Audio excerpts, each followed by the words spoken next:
It was very important to me to note that over the last couple of decades, when we had some serious terrorism incidents in the country, after 9/11, for example, the bombings of the World Trade Center in September of 2001, Mr. Gulen was one of the most outspoken people that said this sort of violence cannot be tolerated.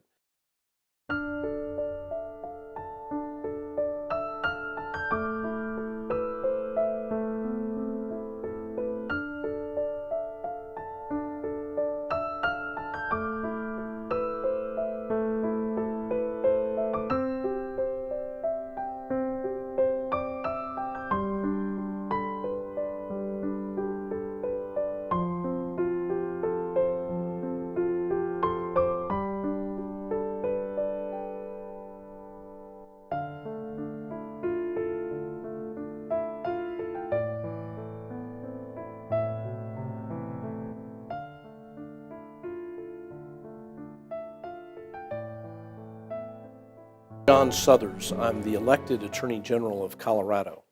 Lived in Colorado all my life, and I've had the privilege of being a local prosecutor called a district attorney. I was also a federal prosecutor called the United States Attorney, and for the last 10 years, I've been the Attorney General of Colorado. I have a very favorable impression of the movement, and it's basically stems from the people that I've met that are within the movement. I see it as a movement designed to help Muslims prosper and succeed in the modern world, with a heavy emphasis on education, which is absolutely necessary to succeed in the modern world, and also an emphasis on interreligious dialogue. If you're going to succeed in the global world, you have to deal with people of other religions, and you need to understand and appreciate what we call in the United States religious pluralism. And that seems to be a heavy emphasis of the movement also. So in general, I have a very admiring notion about the movement. I see him as the head of the movement, and therefore I have a very favorable impression of Mr. Gulen. I hearken back to the time when I had the opportunity to meet Patriarch Bartholomew of the Greek Orthodox Church. And here's a guy, one of the leaders of Christendom, and he went out of his way to tell us that he felt that Mr. Gulen was a very strong force in interfaith dialogue in the world. Here's a guy, Mr. Gulen's met with the Pope, he's met with the Patriarch of the Greek Orthodox Church. He's clearly trying to promote interfaith dialogue. He's clearly trying to promote education for Muslims, and we're not just talking religious education, we're talking about education in the sciences and the math, and this is all a very positive thing in terms of us all getting along in this increasingly smaller world we live in. I think it's a movement that represents Islam very well. It shows a segment of Islam that understands what it takes to survive, succeed, and prosper in the modern world.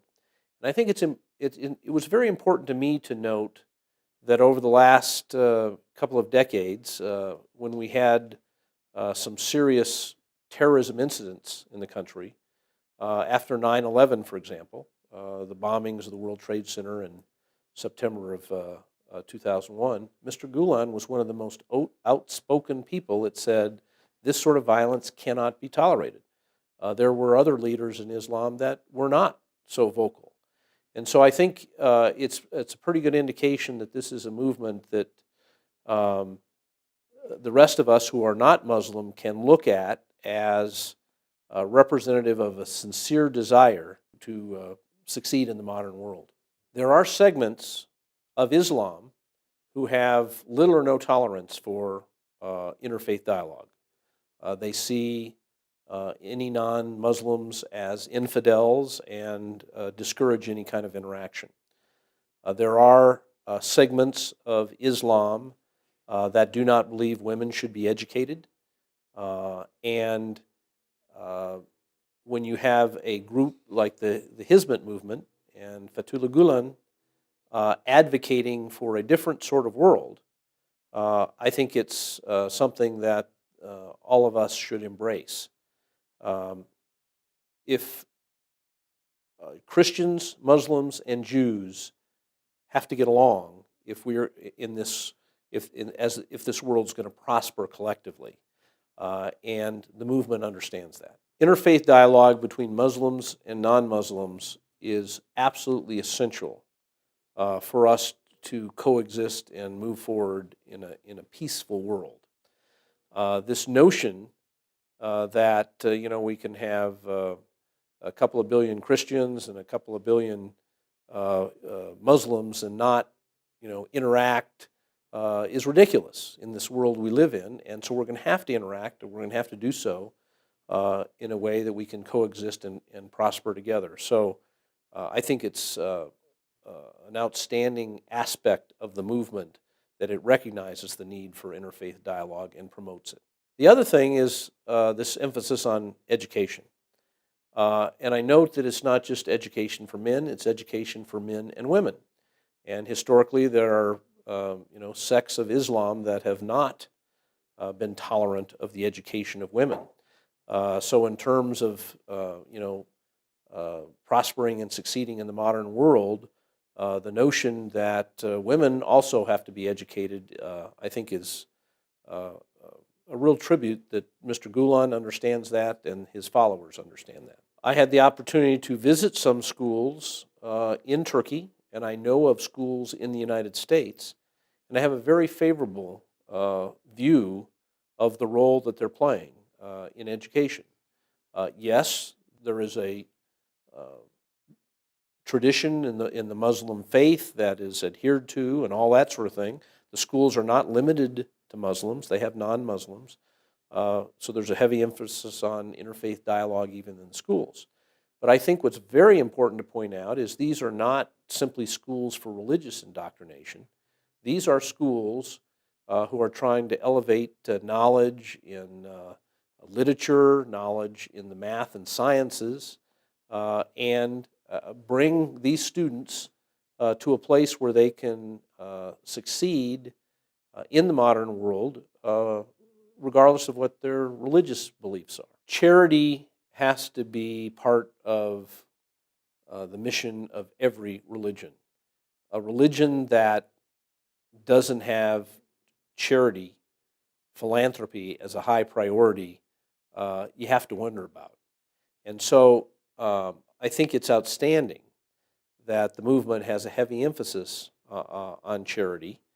As you know, in religiously pluralistic societies like the United States, we have Catholic social services, Catholic charities, we have Lutheran social services, we have Mormon social services, all reach out to perform functions that are frankly performed better by the private sector than by the government.